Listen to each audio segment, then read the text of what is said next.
صبح امروز در نزد مجسمه یادگاری شهیدان جنگ بزرگ وطنی شهر خوجند بخشیده به 74 سالگی روز غلبه در جنگ بزرگ وطنی چوره‌بینی تنتنوی برگزار گردید که در آن رهبریت ولایت شهر اشتراکچیان جنگ بزرگ وطنی، سابقه‌داران مهنت، آموزگاران و خوانندگان و ساکنان کسب و کار گوناگون اشتراک نمودند. رئیس ولایت سوخ رجب‌بای احمدزاده چوره‌بینی را رسما افتتاح نموده حاضرین را با فرارسی 74مین سالگرد روز غلبه در جنگ بزرگ وطنی تبریک و تهنیت گفت. طوری که رئیس ولایت قید نمود، قهرمانی و شجاعت فرزندان متین اراده ما در این محاربه ها بی‌مثل بوده، در ردیف صدها خلقیت ملت ها بهر مبارزه با دشمنان غدار جان‌ساری کردند. شجاعت و دلاوری و ایستادگی فرزندان وطن دوست و وطن خواه ما در سالهای جنگ بزرگ وطنی نمونه عالی محبت به وطن و درس عبرت جوانمردی برای نسل‌های امروز و فردای کشور می باشد. با مقصد پاس خاطر و احترام آنها امروز صدها کوچه و مؤسسه ها در حدود ولایت به نام اشتراکچیان جنگ بزرگ وطنی گذاشته شده. امروز برای تبابت و معالجه آنها از طرف دولت و حکومت کشور همه شرایط ها فراهم آورده شده است. سپس رئیس ولایت سوخ رجب‌بای احمدزاده، رئیس شهر خوجند معروف محمدزاده و هیئت همراهانشان با مقصد ارزش‌گذاری به شهیدان جنگ بزرگ وطنی بر پایه مجسمه یادگاری شهیدان جنگ بزرگ وطنی گلچنبر گذاشته، در برابر این با قهرمانان وطن از نزدیک صحبت کرده از حال و احوالشان پرسان شدند.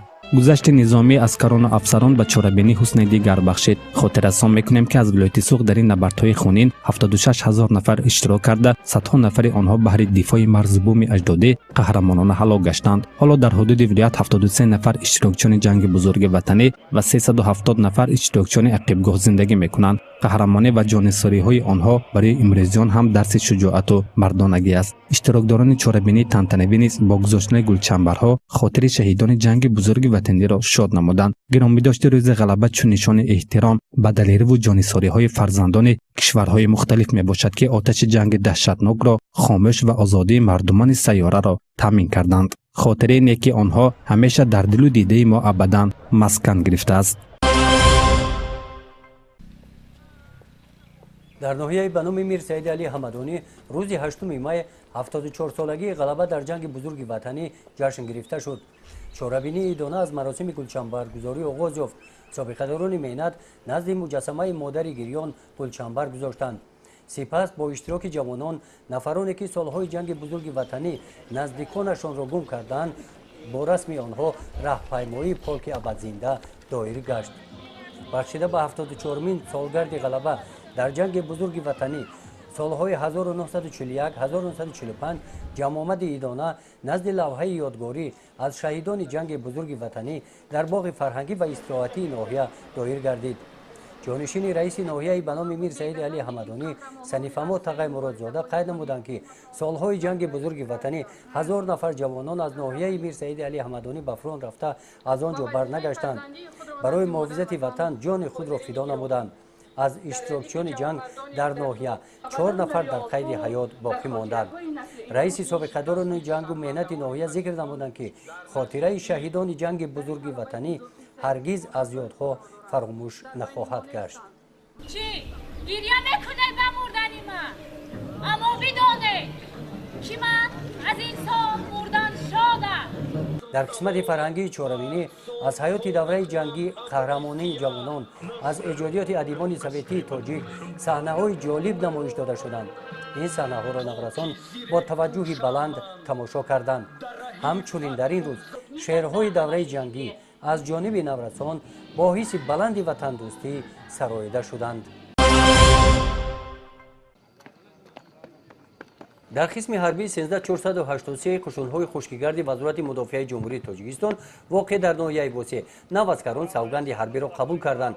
این چوره‌بینی روز 9 مای با اشتراک نمایندگان وزارت مدافع جمهوری تاجیکستان، رهبریت قسم نظامی، رئیس ناحیه بوسه، افسران و سربازان و والدان نوعسکران در محیط ایدانه در سطح بلند آمادگی دایر گردید.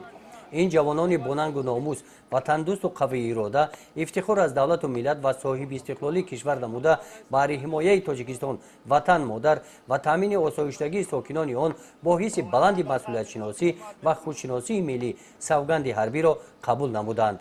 بعد انجام قسمت اول سپس در چورابینی تانتناوی رئیس نویای واسه برای قبول سوگند حربی نوازکاران را تبریک نموده تمنا کردند که سربازان خدمت وطن مادر را با موفقیت ادا نموده با سری بلند نزد پدر و مادر برگردند.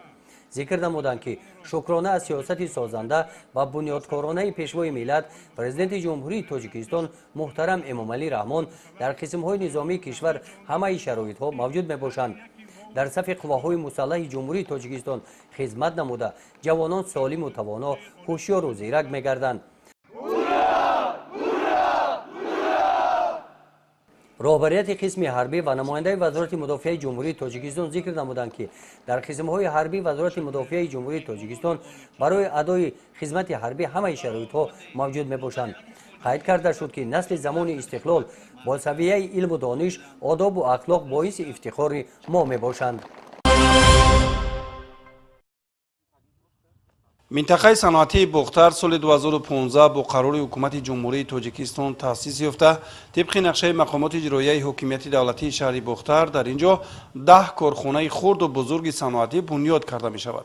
این برنامه 4 سال پیش مورد عمل قرار گرفته الکی در دایره آن سال 2017 هم در نزد جمعیت دارای مسئولیت محدود قرغن‌تپه ساختمان کارخانه استحصال در و تیره‌های های پلاستیکی ساخته مورد استفاده قرار گرفت.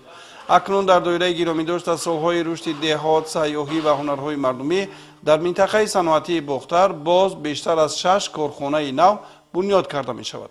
طور معلوم گردید از روی برنامه اینجا کارخانه های استحصال مواد قنادی، کارخانه دوچرخه براری، فابریکه نساجی، کارگاه استحصال مسائل ساختمانی، سردخانه، دکان مبل سازی و دیگر کارگاه های خرد قامت می افزایند.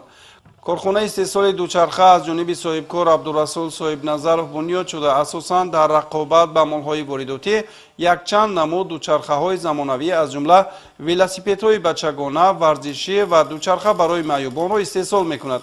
الکی برای آموزش تجربه بیش از 20 نفر متخصصان تاجیک به جمهوری مردمی چین برای آموزش استحصالات فرستاده شدند.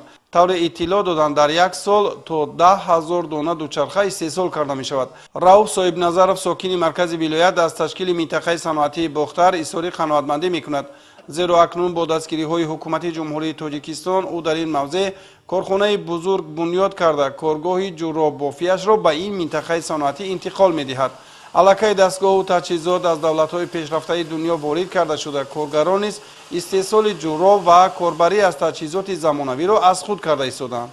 با مقصد گرامیداشت سطح بلند از 30 سالگی استقلالیت دولتی جمهوری تاجیکستان میدان 70 سالگی وادی وخش از نوسازی و تجدید کرده می شود. در این محل کارزار پایدیوار رمزی نشان دولتی با بلندی 30 متر گذاشته می شود. در اینجا همزمان فواره و گلگشت ها، دروازه های زرحلین و نشستگاه های زمانوی بنیاد می گردد. در بالای رودخانه وخش 2 پل با طرح معاصر گذاشته می شود. در طرف راست ساحل دریا باشد یک باره 2 شرشره کلان تشکیل می کنند. در مجموع میدان 70 سالگی وادی وخش به یکی از موضع‌های تماشا و دلربای شهر بختر تبدیل خواهد یافت.